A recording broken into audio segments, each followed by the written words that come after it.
পৌঁছে গেছে। যেমনটা আমরা দেখাচ্ছি, আপনারা কিন্তু দেখছেন যে মন্ত্রী হওয়ার পর কিন্তু এই তিনি তার যে নিজের বাসা রয়েছে সেই নিজ বাসভবনে এসে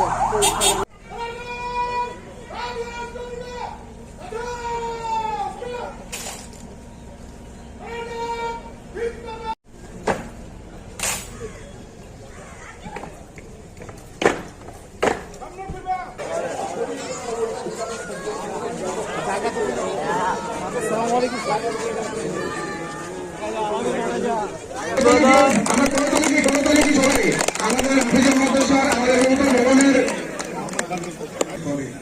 আমরা একটি আফেদিয়া মাদ্রাসা এতিমখানা দেখতে মির্জা ফখরুল ইসলাম আলমগীর সংসদের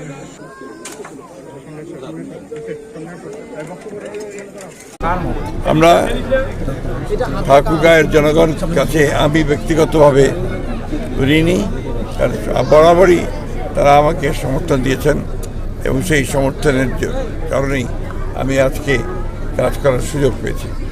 আপনারা সবাই, আমি অনুরোধ করবো ঠাকুরগাঁয়ের জনগণের কাছে যে আপনারা এই সহযোগিতা অব্যাহত রাখবেন। স্থানীয় সরকার নির্বাচন যথাসময়ে হবে সেটা আমরা আগেও বলেছি এবং গণতন্ত্রকে তার প্রাতিষ্ঠানিক রূপ দেওয়ার কাজগুলো করা হবে। দেশের যে পরিস্থিতি এখনো কিন্তু আমরা দেখছি যে ডামাডোলের মধ্যেই আছে। খুব ভালো, এই 7 দিন আর কয়েকদিন হয়েছে, 17 তারিখে আমরা নিয়েছি, এখন তো আমরা অনেক বেটার। স্যার, দীর্ঘদিন ধরে শুনছিলাম রাষ্ট্রযন্ত্রগুলো রাষ্ট্রীয় প্রতিষ্ঠানগুলো ভেঙে গেছে, এখন আপনি আপনার প্রশ্নটা বুঝিনি। স্যার, আমরা শুনে আসছিলাম যে রাষ্ট্র যে প্রতিষ্ঠানগুলো আছে এখন আবার প্রাতিষ্ঠানিক রূপ দেওয়ার কথা কাজ করা হচ্ছে।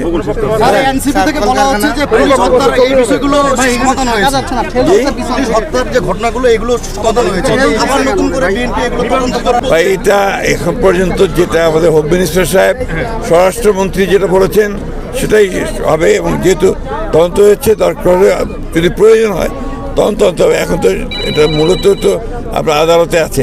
এনসিপি বলছে যে এটা মীমাংসিত বিষয়, এটা নিয়ে আবার কেন বাড়াবাড়ি? এনসিপিকে জিজ্ঞেস করেন।